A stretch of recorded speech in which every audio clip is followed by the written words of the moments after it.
Hello and welcome. This is going to be a short video on graphing our inequalities. We just spent the last video talking about solving them. Now we're going to put our results on the number line.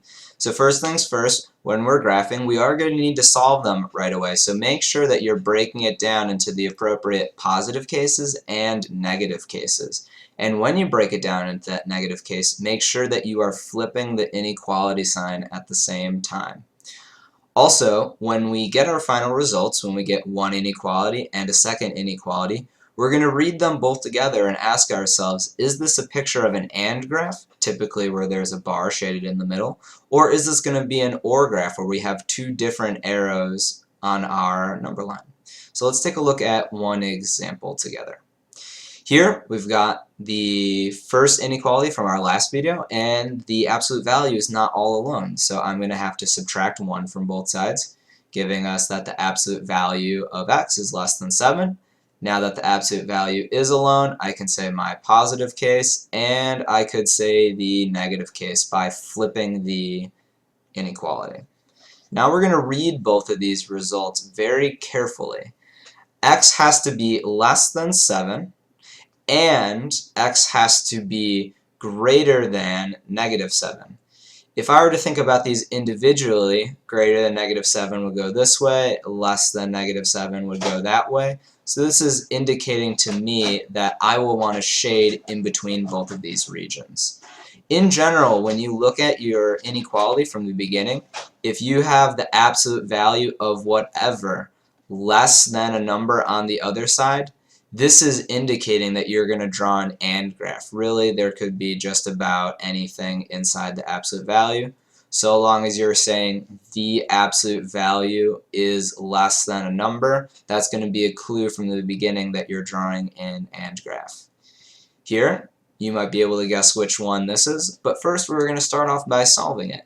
So here we can see that the absolute value is all alone. That's the go-ahead nod to say let's break it into our positive case, and let's break it into our negative case while flipping the negative sign, or flipping the inequality while we create the negative case. Again, we're going to subtract 5 from both sides, giving us 2x greater than or equal to 2, and dividing both sides by 2, giving us x greater than or equal to 1. That's one of our inequalities. The second equation, we're going to subtract 5 again, 2x less than or equal to negative 12, and divide both sides by 2. X is less than or equal to negative 6. Now, because both of these inequalities have the bar underneath, I know that I'm going to have a filled in circle at 1, and I'm also going to have a filled in circle at negative 6 if the program allows me. There we go.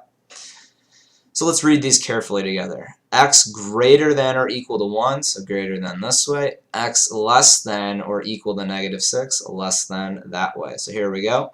We got our nice friend, the OR graph right here.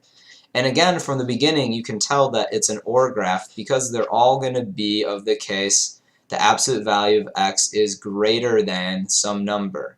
You can have as much inside as you want. It can be any number on the other side, and it's going to produce an OR graph for us in either case.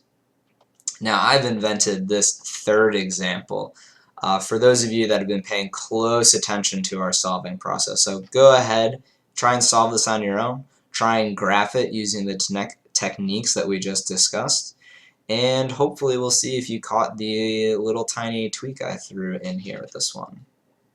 So pause the video, try it. Alright, time to go over it. So looking at this and the commentary we had earlier, I can tell that because this is saying the absolute value less than, that we're going to produce an AND graph at the very end. Also, our absolute value is all alone, so that means we can start off by splitting it into the positive and the negative case. So here we go. Negative 4x plus 2 should be less than 22, or possibly the negative case, negative 4x plus 2 is greater than negative 22. Let's go ahead and solve each of these. Minus 2 from both sides, negative 4x, left out my x, less than 20, and dividing by negative 4 will give us x greater than negative 5. Notice because I divided by a negative, I had to flip my inequalities around. So that's the one thing I threw in there. In the solving process, if you are multiplying or dividing by a negative, even if you've already flipped it, you got to flip it again. So here, we already flipped it because it was the negative case. When I subtract 2, it gives me greater than negative 24. And now in the solving process, because I'm dividing by this negative 4, I need to flip the inequality yet again, giving me x less than 6.